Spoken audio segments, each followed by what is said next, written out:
Black CEO came home early, caught his wife insulting his mother. Hello everyone. Before we begin today's video, I need your help. We've noticed that the channel is losing traction, and subscribing is one of the best ways you can help us. It's quick, free, and allows us to continue bringing you great content.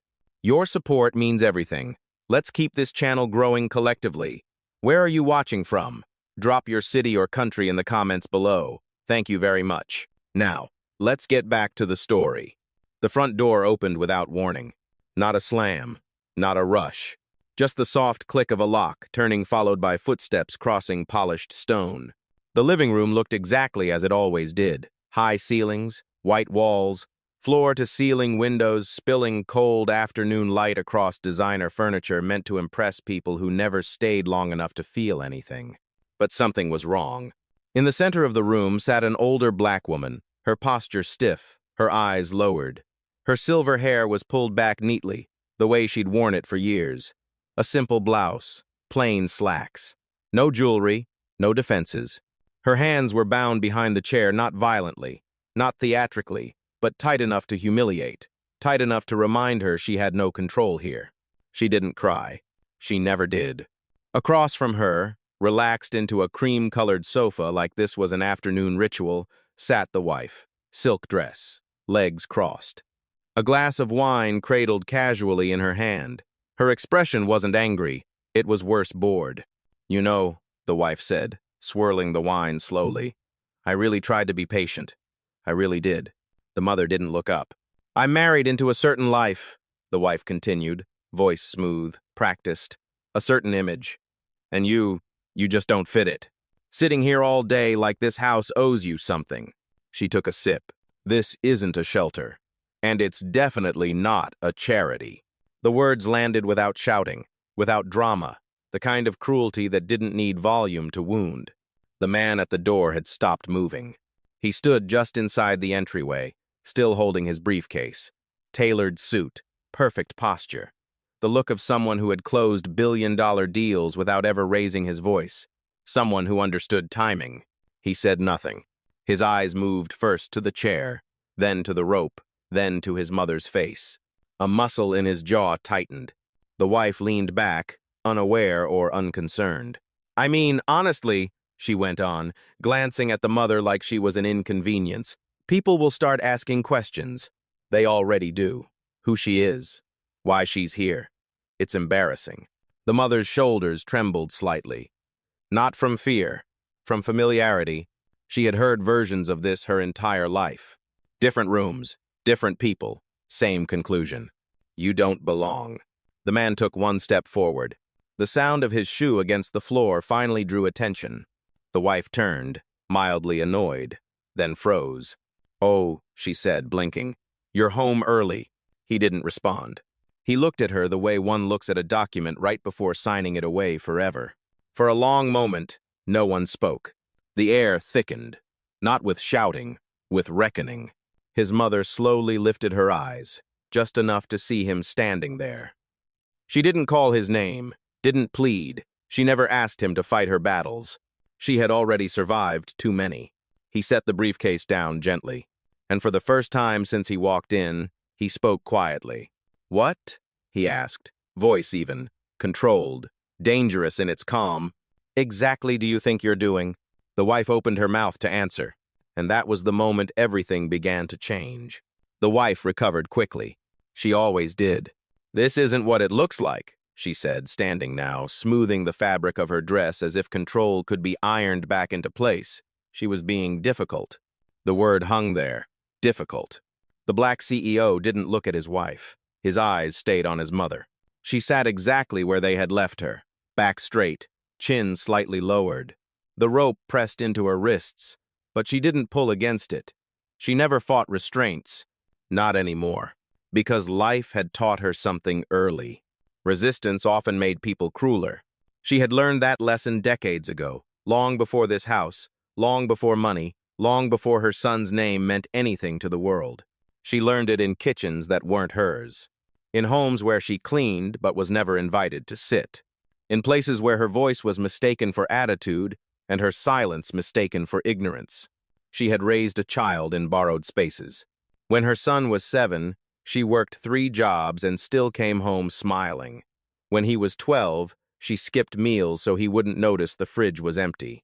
When he was 16 and got into a private school on scholarship, she pressed his shirt by hand and told him to walk in like he owned the place. They laughed at her then, too. She remembered the first time someone called her out of place with a smile. She remembered being told she was lucky to even be allowed inside certain rooms. She remembered swallowing anger so her child wouldn't grow up bitter. And now, here she was, in her son's house, tied to a chair. The CEO moved closer, slowly, deliberately. Each step measured, like he was approaching a crime scene, not a family moment. "Untie her," he said. The wife hesitated. Auntie. Hair.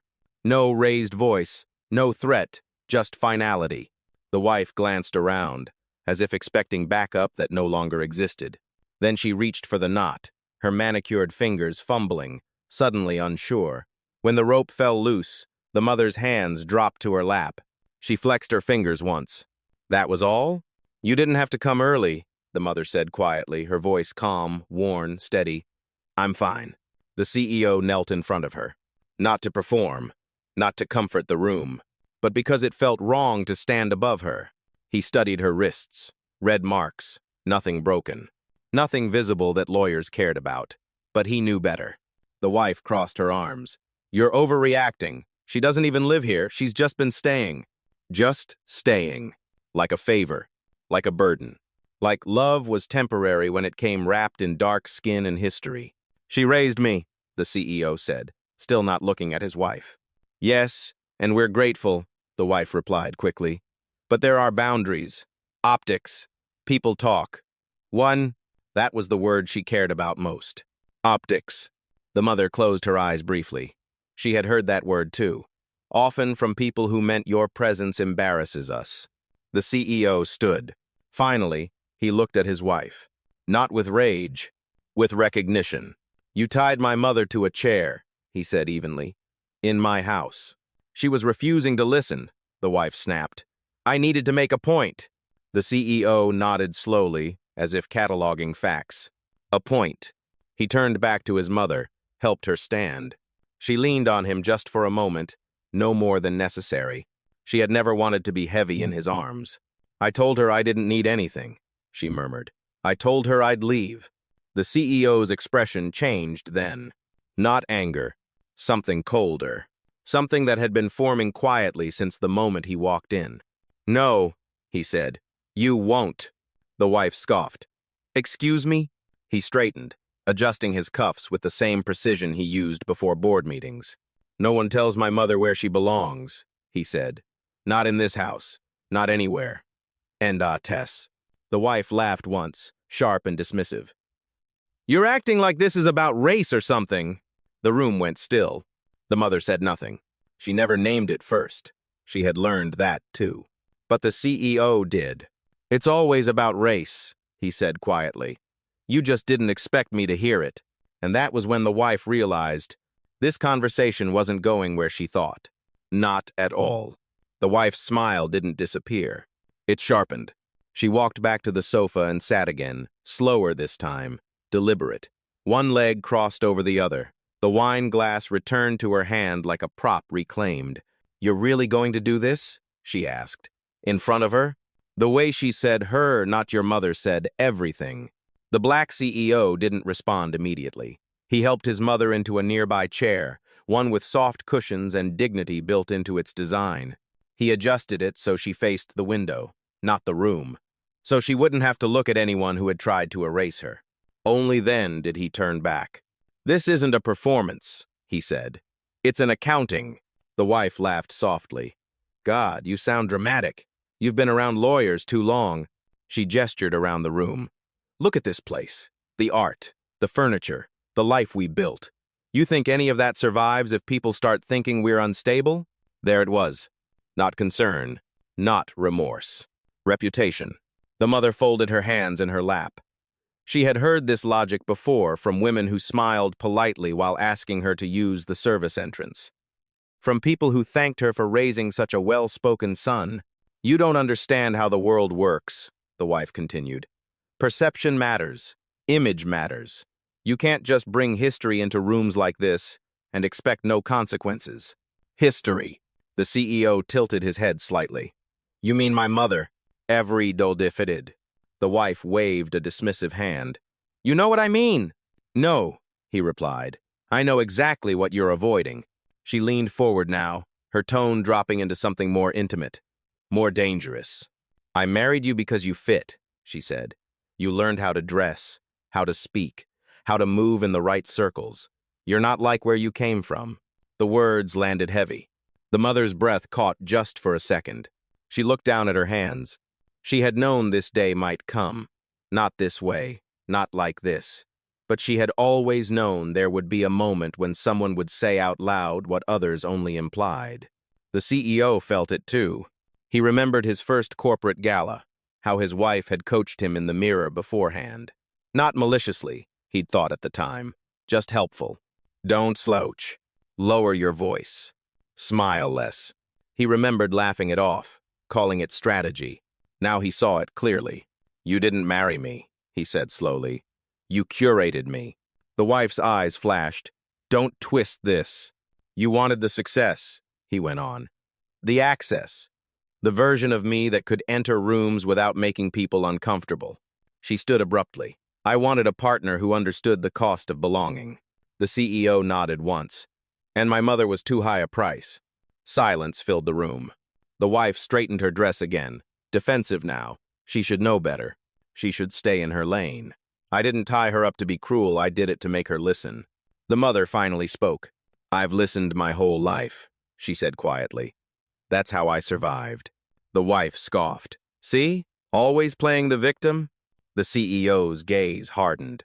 No, he said. She played the shield. He took a step closer to his wife. Not threatening, just close enough that she could no longer hide behind the room. She shielded me from hunger, from hatred, from a world that told her she was invisible. And you, he paused, letting the words breathe, you mistook her grace for weakness. The wife's voice rose.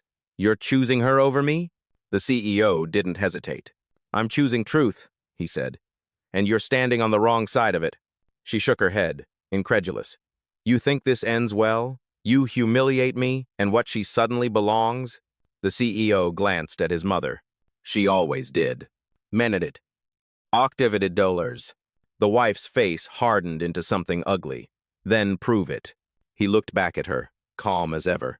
Oh, he said, I will. And in that moment, sitting on the wrong sofa, gripping borrowed power, the wife still didn't realize. The ground beneath her was already gone. The room fell into a strange stillness. Not the calm kind. The kind that comes right before something irreversible. The black CEO didn't move right away.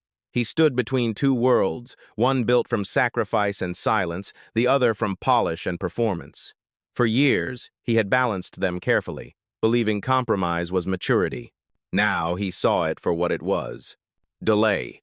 He turned away from his wife and walked toward the tall glass windows. Outside, the city stretched wide and obedient, towers rising where contracts had been signed and influence quietly traded. This view had once felt like a rival.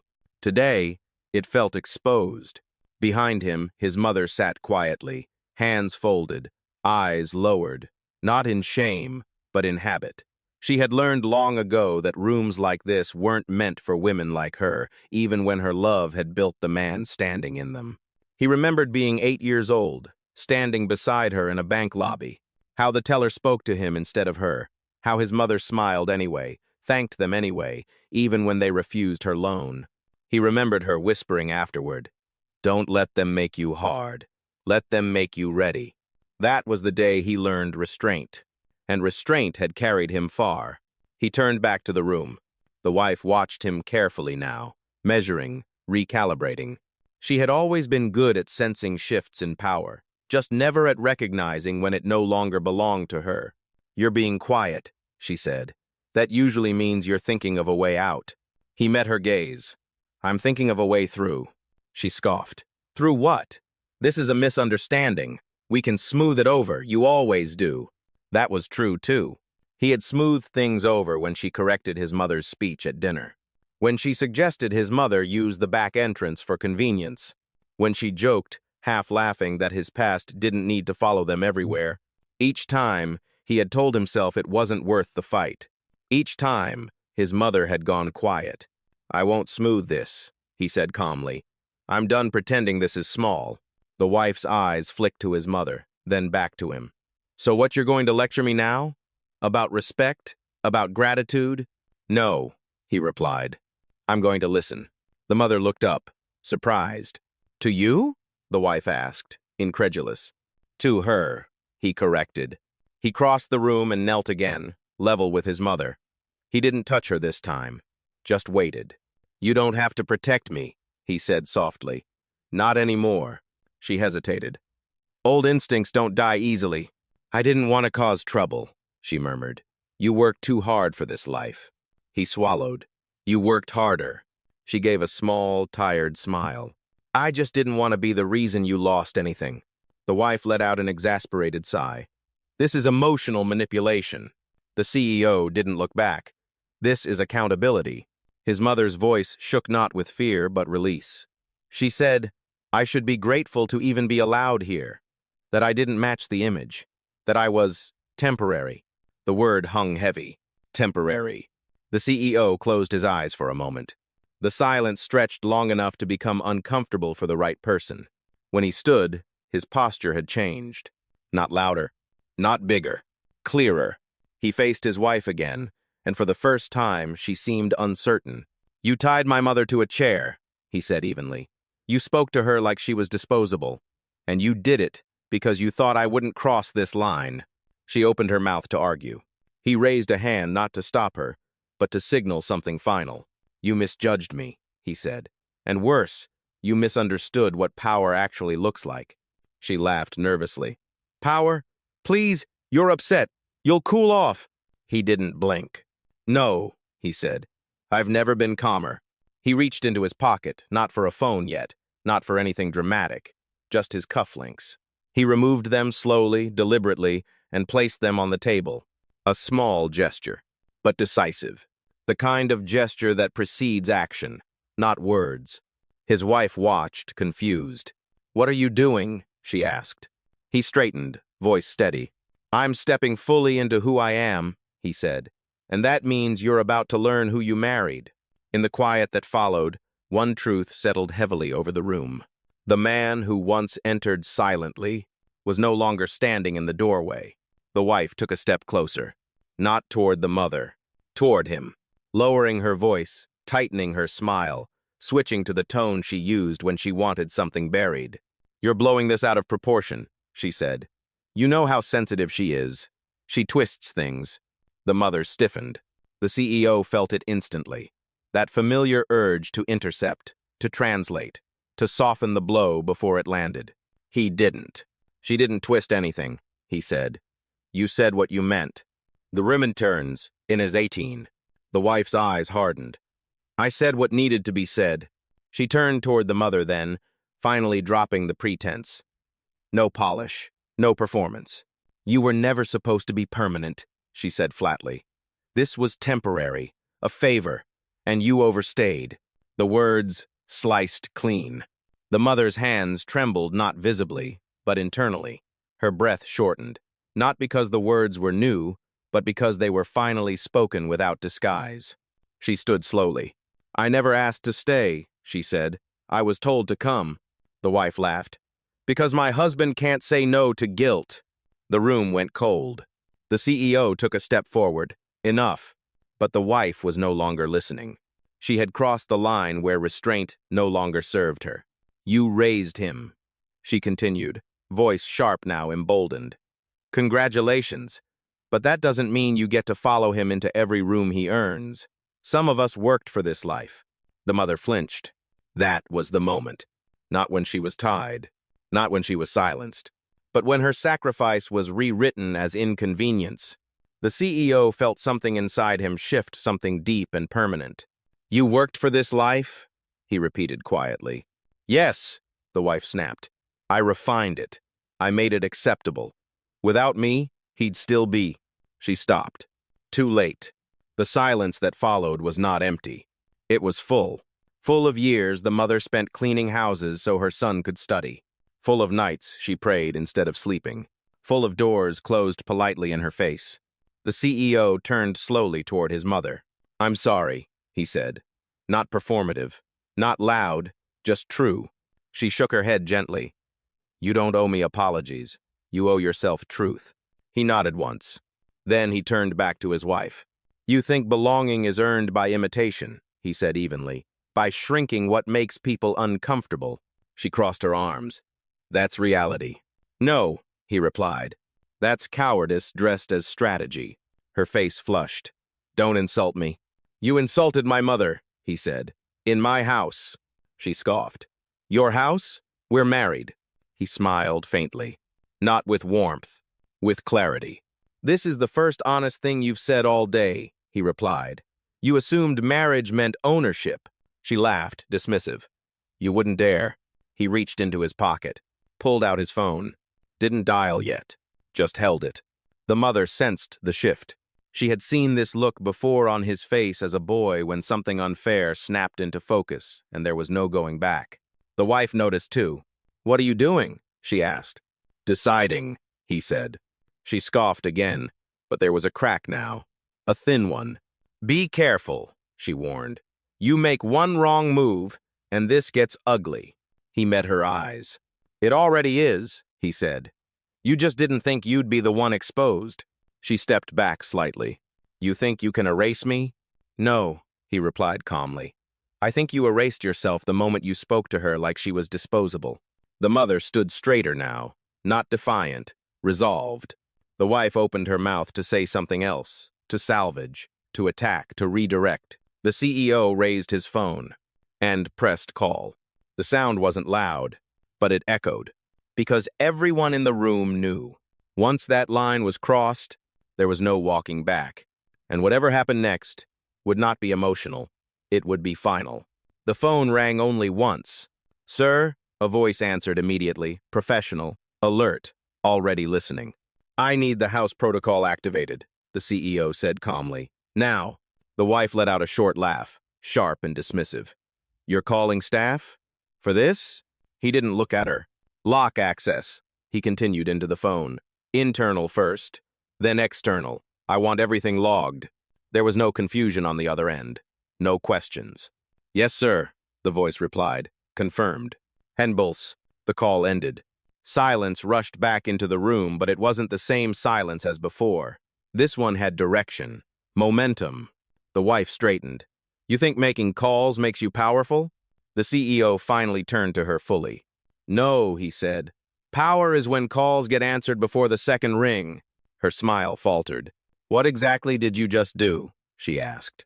He didn't answer right away. He walked to the side table, poured himself a glass of water, no ice, no rush, and took a slow sip. "You remember when you asked why I insisted everything be routed through my office?" he said. "Why I didn't let joint control extend past appearances?" She scoffed, defensive. "You're paranoid." He nodded slightly, prepared. A soft chime echoed through the house. Then another. Then the faint click of locks engaging, subtle, precise, unmistakable. The wife turned her head sharply. What was that? The CEO glanced at the door. The perimeter. Her eyes widened. "You locked me in?" "No," he corrected. "I locked control back where it belongs." She took a step toward him. "You can't just—" Another chime, this one from her phone. She looked down. No service. She frowned, tapped the screen again. Nothing. "What did you do?" she demanded, louder now. He met her gaze, calm as ever. "I removed distractions." "Talfid." The mother sat quietly, watching not with fear, but with something close to relief. For the first time since she'd entered this house, the room no longer felt hostile. It felt settled.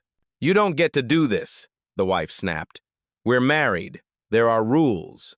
"Yes," he said, "and you broke the most important one." She laughed nervously. "You're bluffing. This is just theatrics."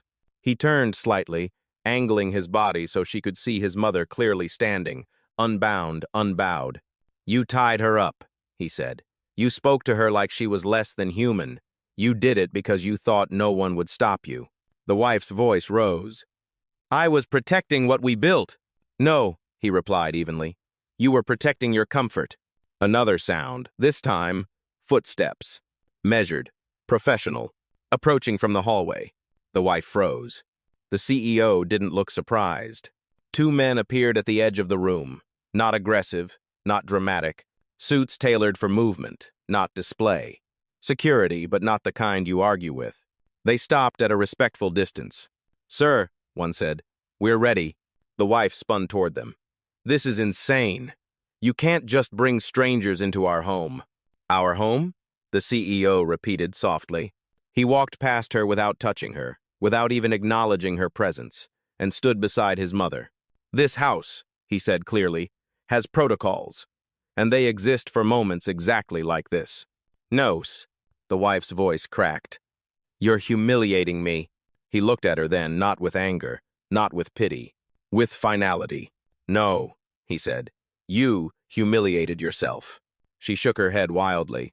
You'll regret this. People will talk. You're bored, your partners. They already know, he interrupted. That's why this process is smooth. That landed. Her bravado drained instantly. You told them? She whispered. I told them who I am, he replied, and what I won't tolerate. Garman. Report Minot. He turned to the security team. Escort will wait outside, he said. For now. Yes, sir. They stepped back, but they didn't leave. The message was clear. This was no longer a private argument. It was a controlled transition. The CEO looked at his mother. You don't have to say anything, he told her gently. You never did. She nodded, eyes steady. I'm not afraid, she said. I raised you not to be. He exhaled once slow, grounding. Then he faced his wife again.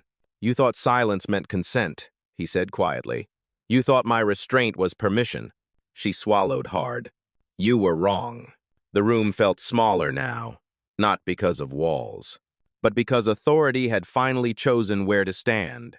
And the wife, for the first time since the beginning, understood one devastating truth. This wasn't an argument anymore. It was a reckoning. The wife took a slow step back, her heels clicking sharply against the marble floor. No, she said, shaking her head. You're overstepping. This isn't how marriage works. The black CEO didn't respond right away. Instead, he reached into his jacket calm, unhurried, and removed a thin leather wallet. From it, he pulled a single card. Matte black. No logo, no flourish. He placed it gently on the table. The sound was barely audible, but it carried. You've been speaking as if this house is a shared stage, he said evenly. As if power here is something you lend me. The wife stared at the card, confused. What is that supposed to be? A reminder, he replied, since you seem to have forgotten. He turned slightly toward the security team. Proceed. One of the men stepped forward and opened a tablet. The screen lit the room faintly as he spoke clear, professional, detached. Property deed confirmed, he said. Sole ownership. Acquired prior to marriage. Trust controlled. The wife blinked.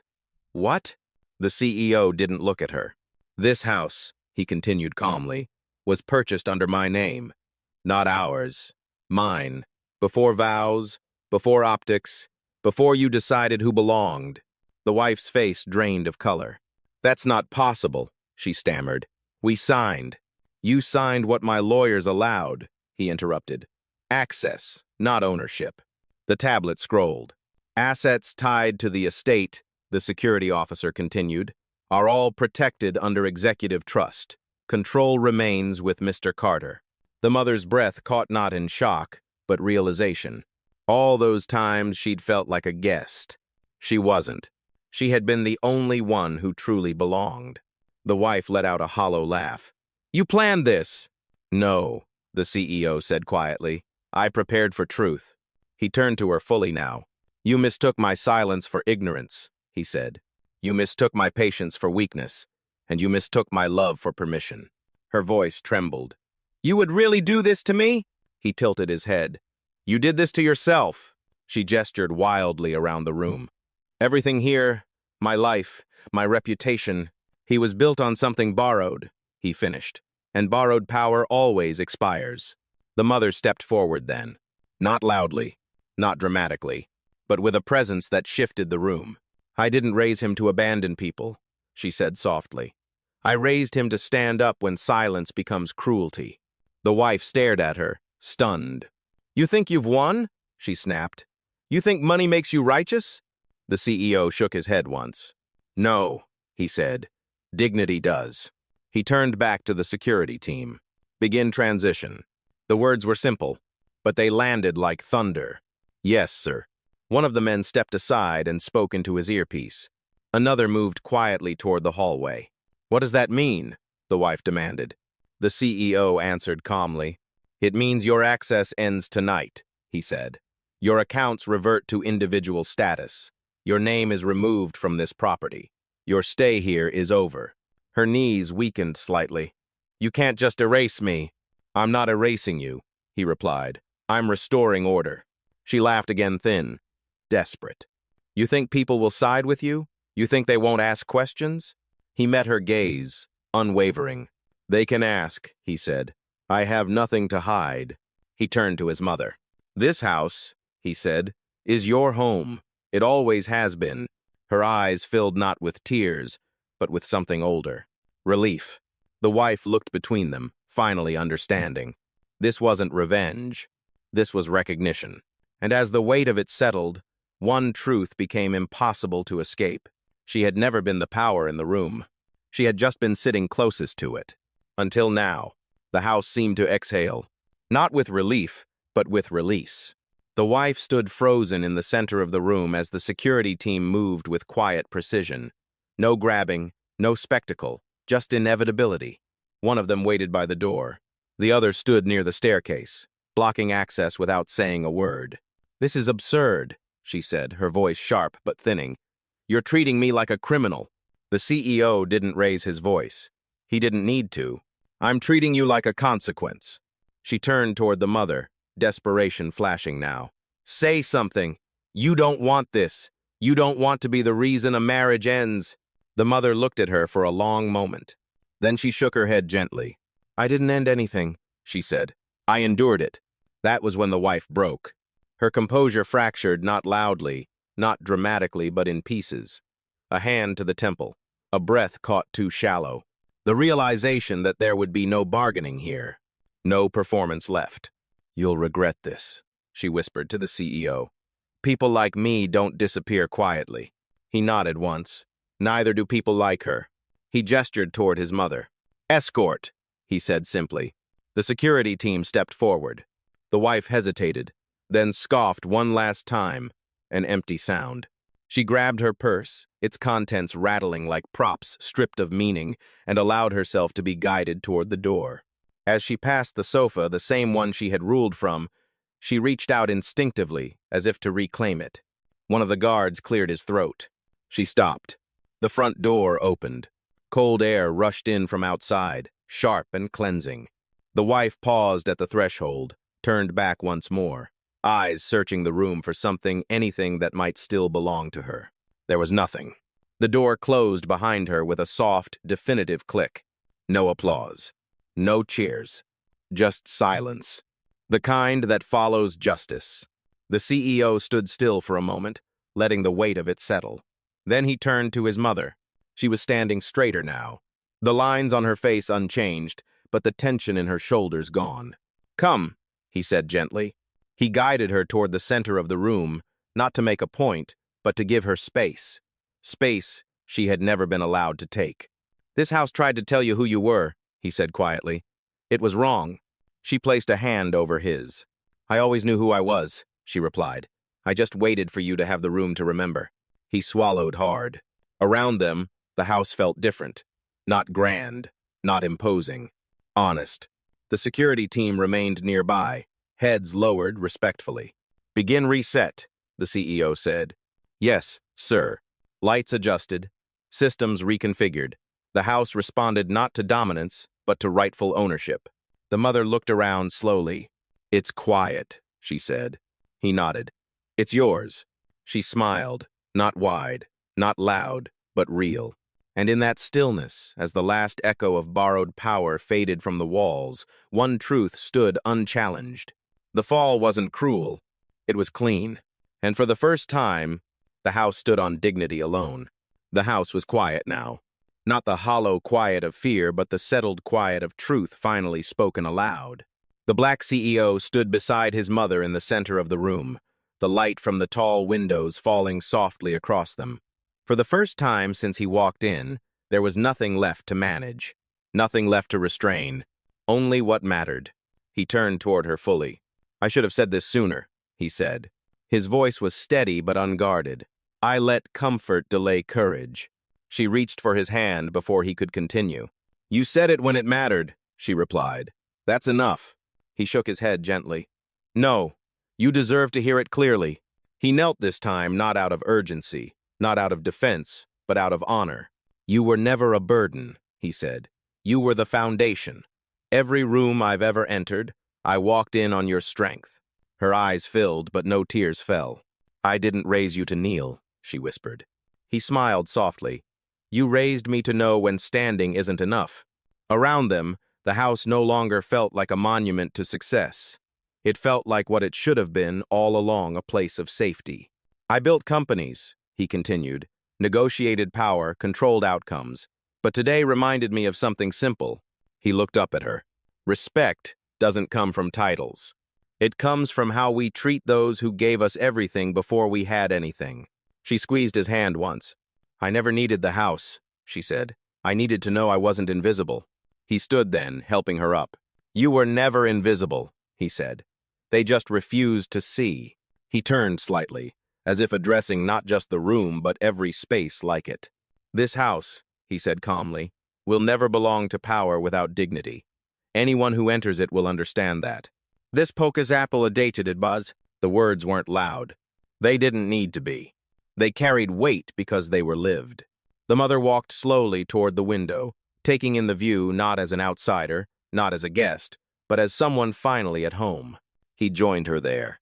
Outside, the city moved as it always had, deals closing, doors opening, doors shutting. But inside, something had shifted permanently. "Are you okay?" he asked. She nodded. "I always was. I just waited for the world to catch up." "If one." He smiled, pride and humility sharing the same space. As the light softened and the last trace of borrowed authority faded from the walls, one truth settled clearly over everything that had happened. Justice didn't arrive with shouting. It didn't need revenge. It didn't need permission. It arrived with clarity, with boundaries, with a man who finally chose to stand exactly where he came from and refused to let anyone erase it again. And in that house, from that moment on, dignity was no longer negotiable. It was the standard.